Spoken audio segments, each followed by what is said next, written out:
dans la deuxième épître de Paul aux Corinthiens. Deuxième épître de Paul aux Corinthiens au chapitre 11.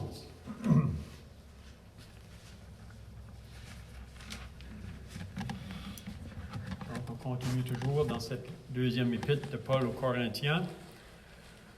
Donc, on lit au chapitre 11 à partir du verset 1.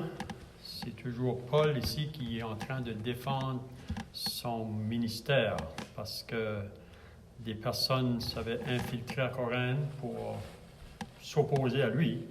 Ils avaient influencé même les Corinthiens qui se trouvaient dans cette assemblée. Donc on lit au verset 1. « Oh, si vous pouviez supporter de ma part un peu de folie. Mais oui, supportez-moi. Car je suis jaloux de vous, d'une jalousie de Dieu, parce que je vous ai fiancé à un seul époux, pour vous présenter à Christ comme une vierge pure. Toutefois, de même que le serpent séduisit Ève par sa ruse, je crains que vos pensées ne se corrompent et ne se détournent de la simplicité à l'égard de Christ. Car si quelqu'un vient vous prêcher un autre Jésus que celui que nous avons prêché, ou si vous recevez un autre esprit que celui que vous avez reçu, ou un autre évangile que celui que vous avez embrassé, vous le supportez fort bien. Or, j'estime que je n'ai été inférieur en rien à ces apôtres par excellence. Si je suis un ignorant sous le rapport du langage, je ne le suis point sous celui de la connaissance. Et nous l'avons montré parmi vous à tous égards et en toutes choses. Ou bien ai-je commis un péché en m'abaissant moi-même, afin que vous soyez élevés, quand je vous ai annoncé gratuitement l'Évangile de Dieu? J'ai dépouillé d'autres églises en recevant d'elles un salaire pour vous servir. Et lorsque j'étais chez vous et que je me suis trouvé dans le besoin, je n'ai été à la charge de personne, car les frères venus de Macédoine ont pourvu à ceux qui me manquaient. En toutes choses, je me suis gardé d'être à votre charge, et je m'en garderai. Par la vérité de Christ qui est en moi, je déclare que ce sujet de gloire ne me sera pas enlevé dans les contrées de l'Achaïe. Pourquoi? Parce que je ne vous aime pas? Dieu le sait. Mais j'agis et j'agirai de la sorte pour ôter ce prétexte à ceux qui cherchent un prétexte afin qu'ils soient trouvés tels que nous dans les choses dont ils se glorifient. Ces hommes-là sont de faux apôtres, des ouvriers trompeurs, déguisés en apôtres de Christ. Et cela n'est pas étonnant puisque Satan lui-même se déguise en ange de lumière. Il n'est donc pas étrange que ces ministres aussi se déguisent en ministres de justice.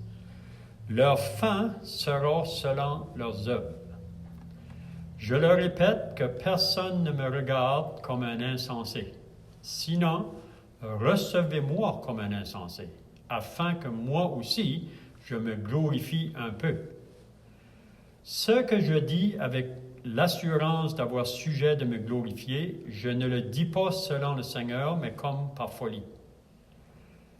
Puisqu'il en est plusieurs qui se glorifient selon la chair, je me glorifierai aussi. Car vous supportez volontiers les insensés, vous qui êtes sages.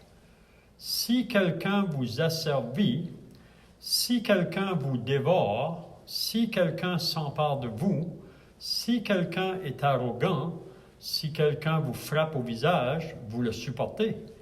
J'ai honte de le dire, nous avons montré de la faiblesse.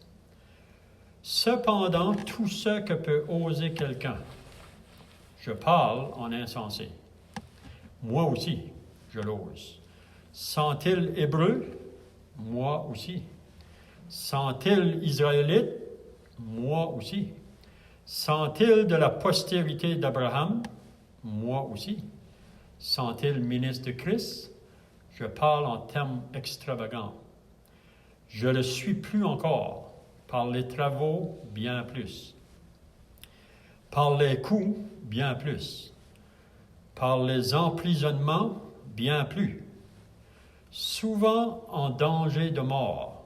5 fois, j'ai reçu des Juifs 40 coups moins 1. 3 fois, j'ai été battu de verge. 1 fois, j'ai été lapidé. 3 fois, j'ai fait naufrage. J'ai passé 1 jour et 1 nuit dans l'abîme. Fréquemment en voyage, j'ai été en péril sur les fleuves, en péril de la part des brigands, en péril de la part de ceux de ma nation, en péril de la part des païens, en péril dans les villes, en péril dans les déserts, en péril sur la mer, en péril parmi les faux frères. J'ai été dans le travail et dans la peine, exposé à de nombreuses veilles, à la faim et à la soif, à des jeûnes multipliés, au froid et à la nudité.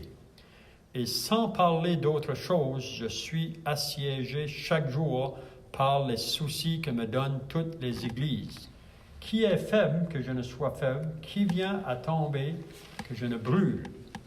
S'il faut se glorifier, donc c'est comme si que Paul dit, si je dois m'élever un peu, c'est de ma faiblesse que je me glorifierai. Dieu, qui est le Père du Seigneur Jésus et qui est béni éternellement, sait que je ne mens point. À Damas, le gouverneur du roi Arétas faisait garder la ville des Damascéniens pour se saisir de moi, mais on me descendit dans une fenêtre, dans une corbeille, pas une fenêtre, le long de la muraille, et j'échappai de leurs mains. C'est tout ce qu'on va lire. J'ai voulu lire tout le chapitre parce que c'est plus facile à comprendre la pensée de Paul ici dans cette 2e épître de Paul aux Corinthiens. Donc, c'est comme qu'on avait dit la dernière fois, à partir du chapitre 10 jusqu'au chapitre 13, Paul va défendre son apostolat, défendre son ministère. Pourquoi? Parce que à Corinthe, après que lui est allé là pendant 1 an et demi, ensuite il est parti ailleurs, mais là il a entendu beaucoup de choses qui se passaient dans l'assemblée à Corinthe. Des choses qui n'étaient pas en accord avec la volonté de Dieu. Donc Paul a dû écrire sa première lettre pour reprendre plusieurs choses. Puis on sait que quand il lit sa 2e lettre, on peut voir qu'il y a eu une repentance, une restauration parmi ces croyants-là. Puis Paul ici, dans sa 2e lettre, on dirait qu'il va s'ouvrir plus, si on peut dire, ou dire les raisons pourquoi il écrit vraiment cette lettre. Donc, à partir du chapitre 10, on avait eu donc que Paul défend son ministère parce que après qu'il est parti de là, vous savez que si vous allez avec l'Évangile dans une ville ou dans une localité pour amener l'Évangile aux gens qui se trouvent dans cette place-là, on dirait au début, il n'y a pas trop de problèmes, de difficultés.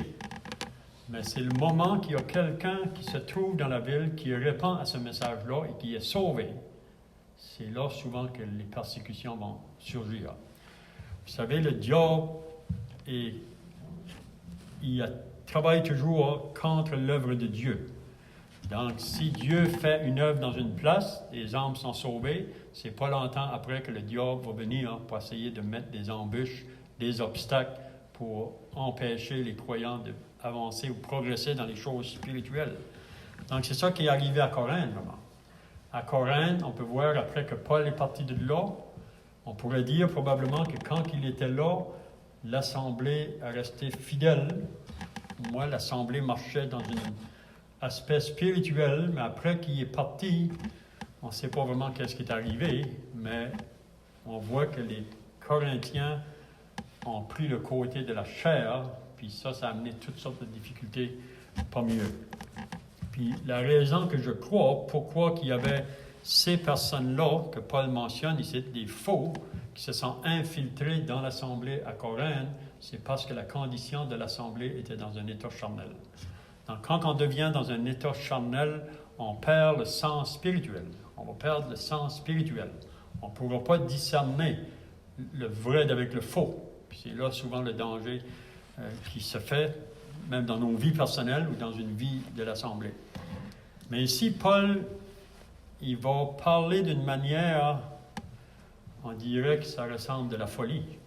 Il ne voudrait pas parler de cette manière-là. Mais la raison qu'il va parler de cette manière-là, c'est pour défendre son apostolat en vue des autres, vraiment, qui s'opposaient contre lui.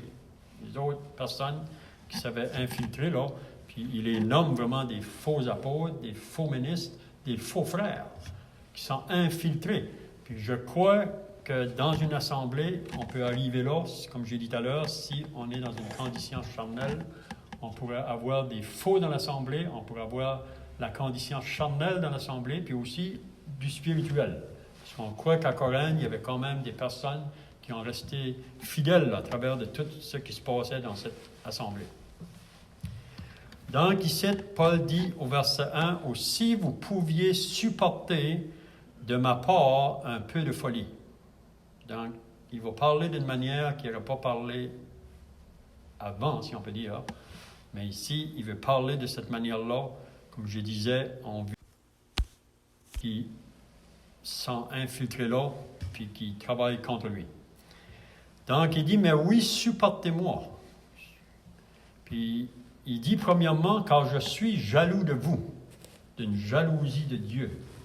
Vous savez que Paul est l'homme que Dieu a utilisé pour aller dans cette ville à Corinthe.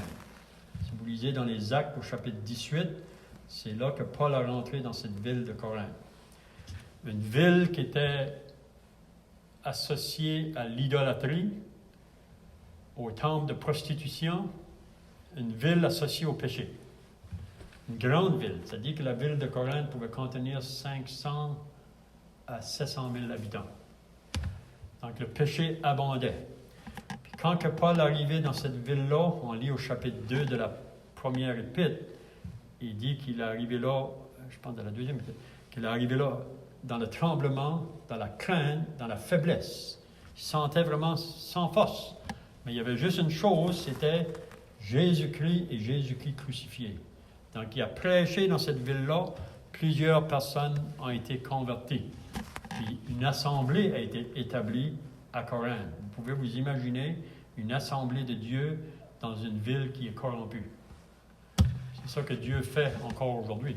Dieu veut sauver des âmes dans une localité pour que ces âmes-là puissent se réunir ensemble pour porter un témoignage pour ceux qui les entourent. C'est toujours dans le but d'atteindre d'autres qui sont toujours dans le royaume des ténèbres. Vraiment, c'est pour ça que Dieu nous laisse sur la terre. Il aurait pu nous sauver puis nous amener au ciel tout de suite, mais il veut nous utiliser pour qu'on porte un témoignage devant le monde autour de nous. Il dit dans Matthieu 5, Jésus a dit, « Vous êtes la lumière du monde, vous êtes le sel de la terre. » Donc, aussi longtemps qu'un chrétien est sur la terre, c'est Dieu le permet pour qu'on puisse porter un témoignage, soit avec nos paroles et dans nos actions. Donc, Paul a vu l'assemblée là, plantée à Corinthe. Puis, si vous vous rappelez, il disait dans le premier lettre, « Moi, il dit, j'ai planté. » Apollos a arrosé, puis c'est Dieu qui a fait croire. Donc, vraiment, Paul reconnaît que eux, les apôtres, étaient simplement des simples serviteurs, puis c'est par la grâce de Dieu qu'ils ont été utilisés pour aller dans ces villes-là pour annoncer le message de l'Évangile. Donc, cette assemblée-là est devenue précieuse pour Paul. Parce que si vous travaillez dans un jardin, puis vous mettez beaucoup d'heures, beaucoup d'énergie, beaucoup de temps, ça devient précieux, cette chose-là. Donc, Paul, ici, il dit « Je suis jaloux de vous d'une jalousie de Dieu. » Parce que Paul peut discerner qu'à Corinthe, il y a un danger d'éloignement. Déjà, il y avait déjà eu cet éloignement-là, mais il veut encore, comment je dirais, Il a écrit sa première lettre dans le but de ramener, mais là, dans sa deuxième lettre, il va encore ramener plus encore. Plus les chrétiens vraiment dans leur communion avec Dieu pour marcher une vie par l'Esprit, pour pouvoir vaincre le mal qui est autour des autres. Mais là, il dit, je suis jaloux d'une jalousie de Dieu parce que je vous ai fiancé à un seul époux. Vous savez, l'Église, aujourd'hui, on est dans nos fiançailles, si on peut dire. Vous savez, un jour, on va aller dans le mariage. Ça, c'est après qu'on sera enlevé au ciel. Il va y avoir le mariage entre l'époux et l'épouse. Présentement, on est seulement dans les fiançailles, si on peut dire, comme Église. Mais Paul dit, je vous ai fiancé à un seul époux pour vous présenter à Christ comme une vierge pure.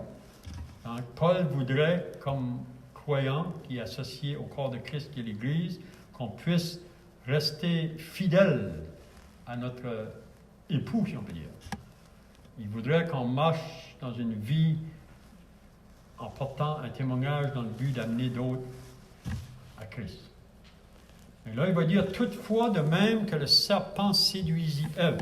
Donc, il ramène ici les croyants au début de la Genèse.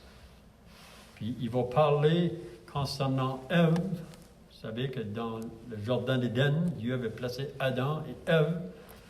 Puis, il manquait de rien là. Adam était responsable de garder le jardin, de le cultiver. Il pouvait manger de tous les fruits qui se trouvaient, excepté un arbre, parce que le jour où il allait en manger, il allait mourir.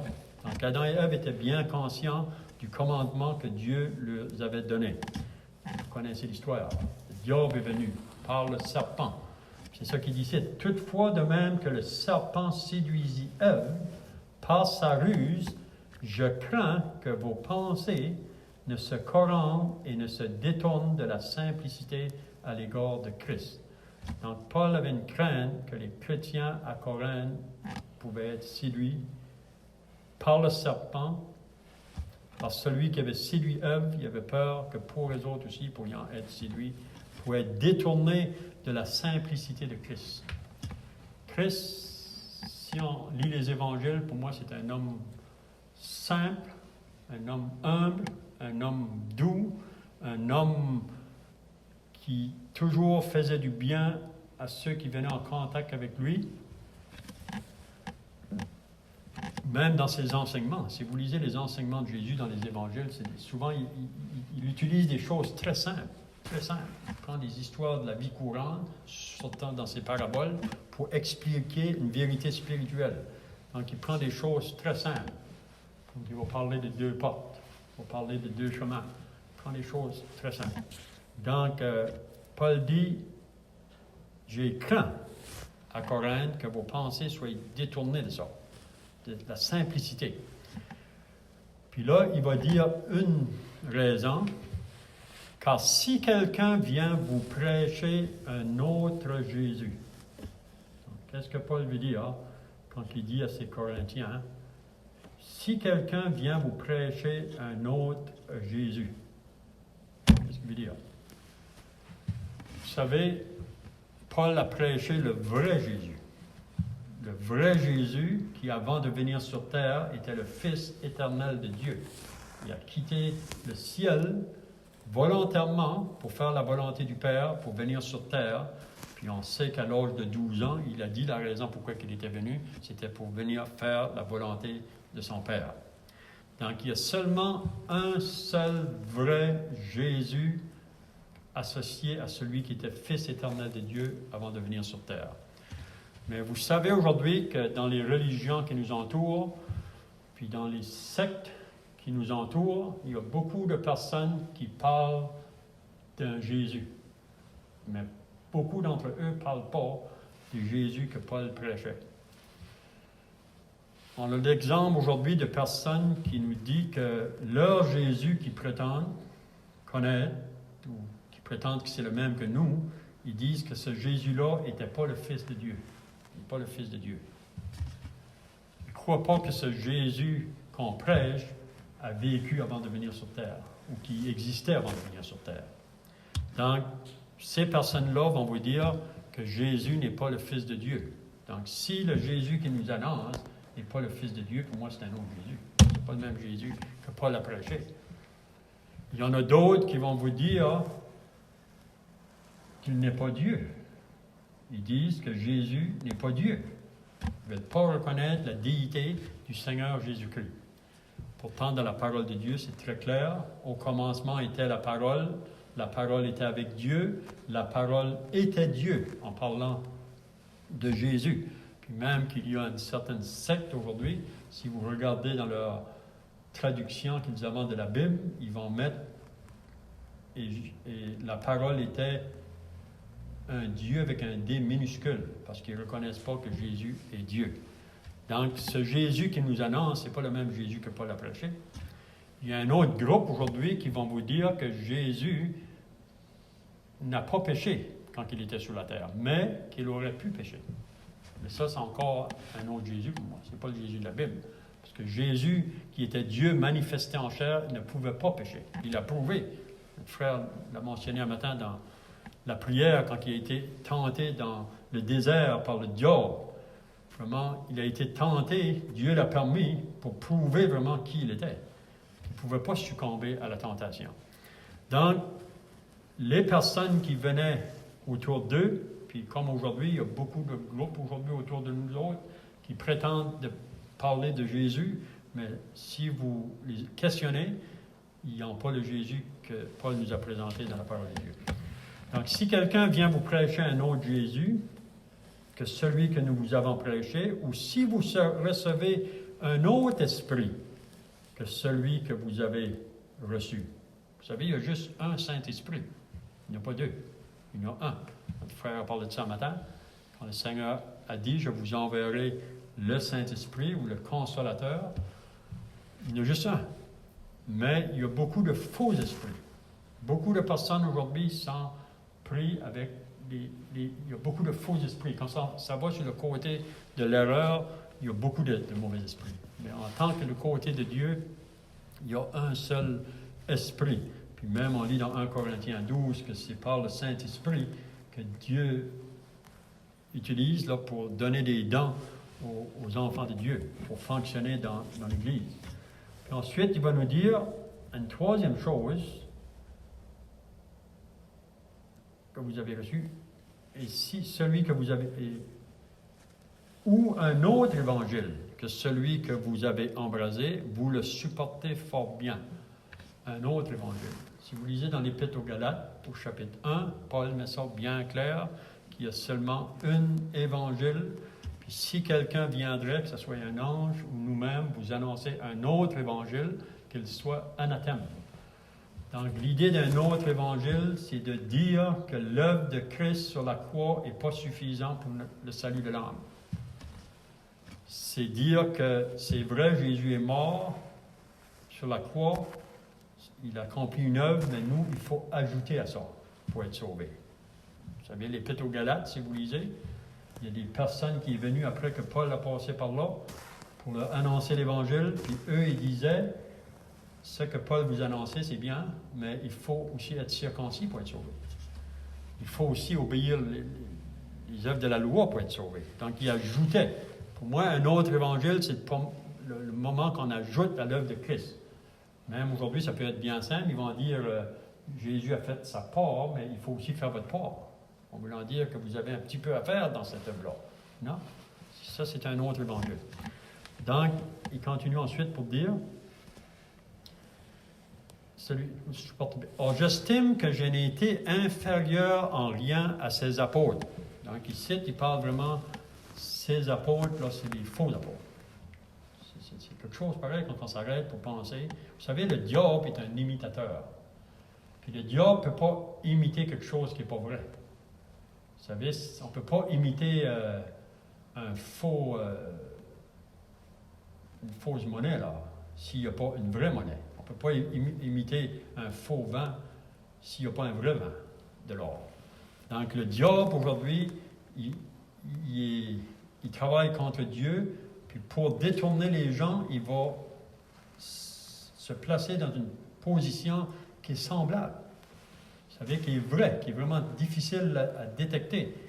Ici, il dit, j'estime que je n'ai été inférieur en rien à ces apôtres par excellence. Si je suis un ignorant sous le rapport du langage, Je ne le suis point sous celui de la connaissance, et nous l'avons montré parmi vous, à tous égards et en toutes choses. Donc, pour moi, Paul, même, on avait vu ça au chapitre 10, l'autre jour, là, quand il disait au verset 10, « Car dit tant ses lettres sont sévères et fortes, mais présent en personne, il est faible, et sa parole est méprisable. » Donc, peut-être que Paul n'était pas comme ces autres apôtres là, qui sont venus, peut-être des gens bien éloquents, des gens qui pouvaient... Paul était pour moi un homme très simple aussi, on pourrait penser. Donc, il dit, « Mais je ne suis pas ignorant en ce qui concerne la connaissance, et nous l'avons montré parmi vous à tous égards et en toutes choses. » Je vois que le temps est passé, là, mais peut-être on peut juste toucher. « Ou bien ai-je commis un péché en m'abaissant moi-même afin que vous soyez élevés? » Parce que ces faux apôtres-là, ces faux ministres, reprochaient Paul de prendre rien dans son travail. Il ne prenait rien des gens. C'est pas qu'il n'avait pas le droit. Vous savez, celui qui annonce l'Évangile vivra de l'Évangile. Il a eu le plein droit de le faire, mais Paul, il aurait pris par certains, mais d'autres personnes, il n'aurait pas pris rien. Il ne peut pas être un obstacle au message de l'Évangile. Donc à Corinthe, si vous lisez, Paul met ça bien clair, que quand il a été parmi eux autres, il n'a pas pris rien des autres. Il n'a pas été en charge des autres en aucune manière. Il y en a d'autres qui l'ont aidé, qui ont pourvu, c'est ça qu'il dit. Donc, ou bien ai-je commis un péché en m'abaissant moi-même afin que vous soyez élevés? Quand je vous ai annoncé gratuitement l'Évangile de Dieu, et même Jésus a dit, vous avez reçu gratuitement, donné gratuitement. Vous savez, il y a des religions aujourd'hui qui vendent l'Évangile. Ils le vendent. L'Évangile, c'est quelque chose qui est gratuit, on l'a reçu de Dieu. J'ai dépouillé d'autres églises en recevant d'elles un salaire pour vous servir. Donc, il y a d'autres assemblées qui ont pourvu à Paul quand il était là à Corinthe pour ses besoins. Mais même Paul, si d'autres n'auraient pas pourvu, il était prêt à y aller travailler de ses mains pour pouvoir à ses propres besoins puis aux besoins des autres qui étaient avec lui. On lit ça dans les Actes des Apôtres au chapitre 20.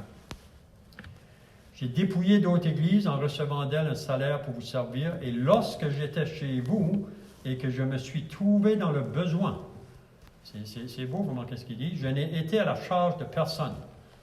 Vous savez, le vrai serviteur de Dieu n'est pas là pour son intérêt à lui. Il est là pour les intérêts du peuple. Vous savez, les religions aujourd'hui autour de nous, ils sont là pour leur intérêt et non pas l'intérêt du peuple. Le vrai serviteur de Dieu, probablement les faux qui se trouvaient là, il était là pour retirer du peuple. C'est ça qu'on voit plus loin, c'est ça que Paul dit. Donc il dit, je n'ai été à la charge de personne, car les frères venus de Macédoine, donc ça c'est dans l'autre province, la Macédoine, ont pourvu à ce qui me manquait.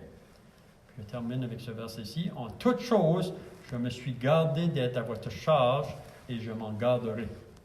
Par la vérité de Christ qui est en moi, je déclare que ce sujet de gloire ne me sera pas enlevé dans les contrées de l'Achaïe. Pourquoi? Donc, on verra ça la prochaine fois qu'on va continuer sur cette deuxième épître aux Corinthiens. Donc, j'espère que le Seigneur va nous aider à saisir ces vérités, parce qu'on vit ici, dans ces jours-là, ces choses se passaient encore plus à la fin de la dispensation de l'Église. Donc, on va prier. Notre Dieu et notre Père, nous voulons nous approcher devant ta présence, nous réalisant que ta parole nous a été donnée pour qu'on puisse comprendre tes pensées et tes voies qui sont souvent contraires à ce monde qui nous entoure. Même Paul pouvait dire à Timothée de prêcher la parole. Insiste en toute occasion, favorable ou non, car il viendra un temps où les hommes ne supporteront plus la saine doctrine, ayant une démangeaison pour entendre des choses agréables. Ils se donneront une foule de docteurs. Donc, notre Dieu, aide-nous à marcher fidèlement, nous réalisant que nous vivons les jours de la fin, et comme Paul met en garde les Corinthiens, de se faire séduire par le serpent, par le diable. On sait au Dieu qu'on n'est pas exempt de ça, même dans nos vies personnelles ou dans la vie d'une assemblée. Même Pierre dit que le diable rôde comme un lion rugissant, cherchant qui il dévorera. Donc, préserve-nous, notre Dieu. Garde-nous. Je te prie ta bénédiction donc pour le reste de ce jour, au nom du Seigneur Jésus. Amen.